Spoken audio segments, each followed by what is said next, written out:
Man, season 4.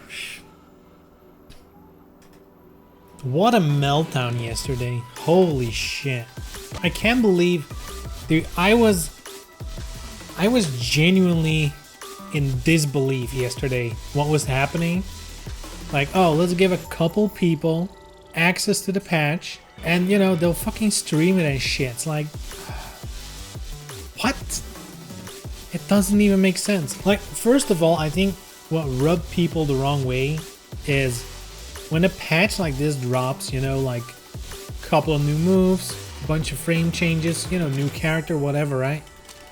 Like, I mean, this is true for every fighting game. When something like this happens, there's like this really short window where everybody just gets in the game, starts discovering shit, you know, everyone's sharing things online. Look, I can do this combo. Wow, you get this interaction now. You know, and there's like this really short time frame. It's usually like a day or two, right? Max.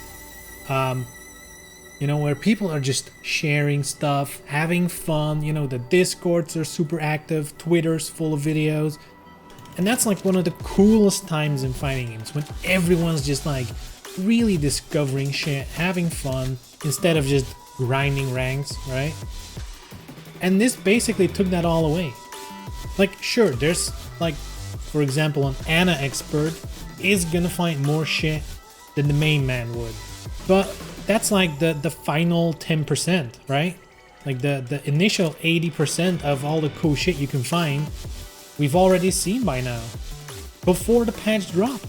So that's pretty, I think that's the part, for me at least, that hurt the most. Like, I'm sure there's some content creators that were like, you know, butthurt that they didn't get it. I'm sure there's some of them out there. But I think most people were just pissed that, you know, these moments don't happen often in fighting games, you know? It's when a new game drops, there's like a long time period, and every big balance or new moves or new season, or that's when you get a short time, you know, that discovery phase. And this kind of, you know, it stole it. It stole the discovery phase, and that's so unfortunate. And you see, the thing that might be the most degenerate about the whole situation is, you know, if they give the patch early to the main man or Mihawk or whoever got it, right? I don't care. They are Tekken players, you know, they're big, whatever, right?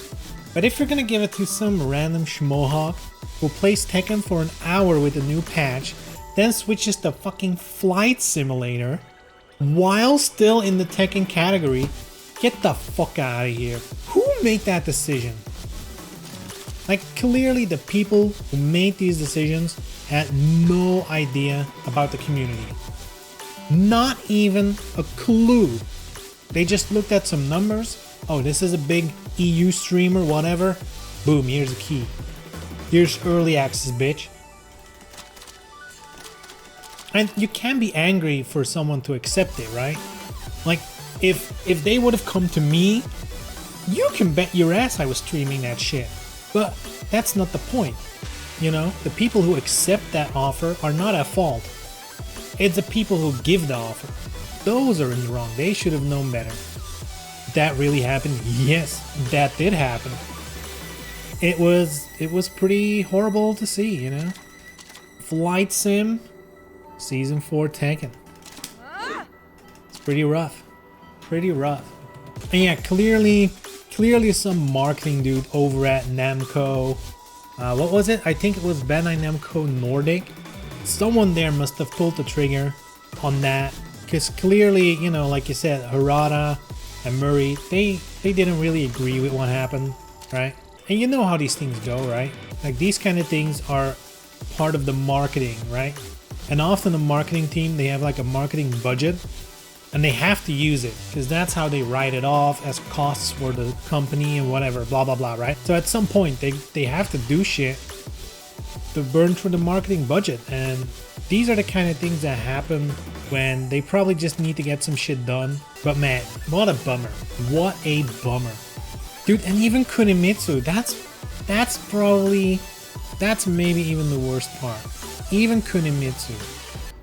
And this Kunimitsu drop yesterday for the approved checkmarked people. But for all the other scrubs like us, tomorrow. Didn't watch any Kuni stuff. Me neither. I didn't watch. I watched a little bit of the main man ramble. You know, maybe like 10 minutes. And then, you know, I was like, no, you know what? I'm just gonna play and see for myself. I don't wanna, you know, at least I wanna have the surprise for myself. And you know, I'm a small streamer. I can get away with it. But if you're like a more sizable streamer that didn't get access, you're gonna log in. You're gonna be like, all right, let me figure out these combos. And then your chat is like, look, I saw the main man do this combo. That's the new bread and butter. And you're fucked, right? There goes your discovery. Yeah, it felt really bad, man. But I think the damage is still limited in the sense that, like, I'm seeing a lot of people today get on the patch and, you know, they're still happy. You know, they're figuring out some shit. You know, it's mostly a slap in the face of people who are really into the community, do a lot of shit for the community, and, you know, some random flight sim streamer gets the code. It's pretty rough. I think honestly what I think would have been better, you know, if they would have given some content creator early access and then be like, look, don't stream, but you can make videos in advance, and on the day the patch drops, you can post all your videos about the patch, and the day Kunimitsu drops, then you can put out your Kunimitsu videos. So that on the day it launches, people who don't want to be bothered with figuring shit out can go online, watch a video, and people who do want to figure it out, you know, they can just get in and start fresh. I think that would have made a little more sense. And you know, then there's still the discussion of who's gonna get access, but you know, that's just the world of content creation. Like, sometimes you're just gonna be left out, no matter how big of a community member you are, no matter how big your audience is. Sometimes, you know, you just don't get lucky.